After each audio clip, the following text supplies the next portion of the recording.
Hello, everyone. We are looking at the phase 3 chapter, complex number, exercise 1.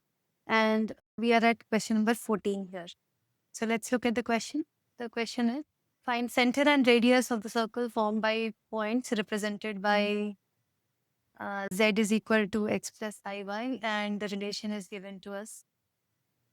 All right. All right. So this is one of the cases of Apollonian circle. And even though, like you can see, the derivation is quite long, but we'll just go through it.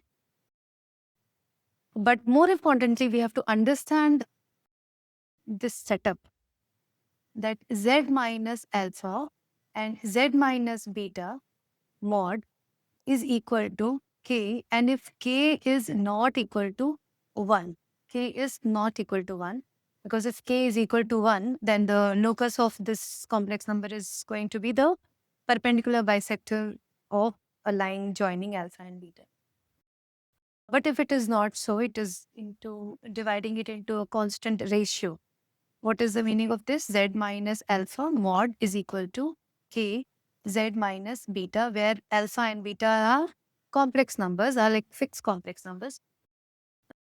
The locus of this complex number is that distance from alpha and distance from beta is in a constant ratio.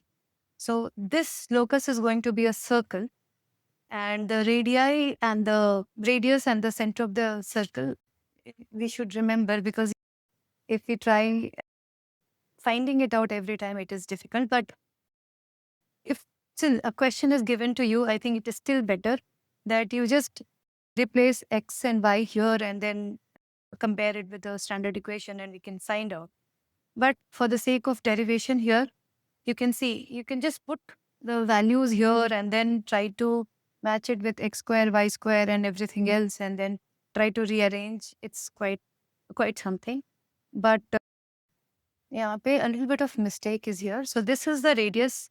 So we come to that. The center of the circle is alpha minus k square beta, 1 minus k square, and the radius of the circle is k into beta minus alpha mod.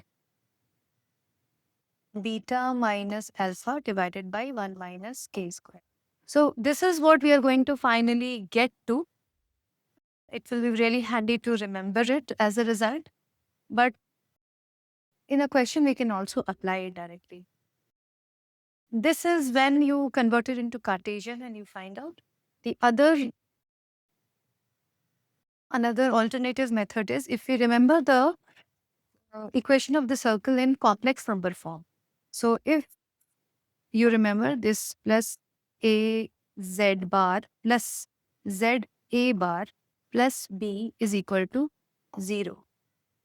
This is also equation of a circle in complex number. And here the center of the circle is minus a. Radius is a bar. So a minus b root over a minus, I think if I remember correctly. Yeah. A mod of a square minus b. Why I gave you this? Because this one, if we can directly, how do we approach this question? A little different. Here the calculation may be a tad less. I will still say the calculations are still going to be really heavy. So what we are trying to do is we are squaring both sides. So now mod of a complex number, if it is squared, it is nothing but you are multiplying it with its conjugate. So that's what we are going to do here. So z minus alpha into z minus alpha conjugate is equal to k square, and then z minus beta into z minus beta. So this is what I did here. And then just open it up, and then try to bring all the z terms together, all the z bar term together, all the z term together, and then match it with this And from here, we can find that the center is minus a. If we write, we will come to this only finally. We'll come to this. So this one I can say is very easy because identifying A is very easy. Whatever is the coefficient of Z bar is your A. And minus of A is the center. So identify center is very easy. Radius is a little bit of calculation intensive. You'll have to, I would still say it is still better than this. What I can do is, let's just do it.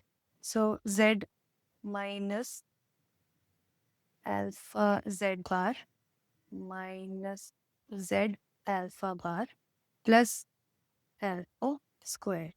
And then K square into Z and then minus ZB minus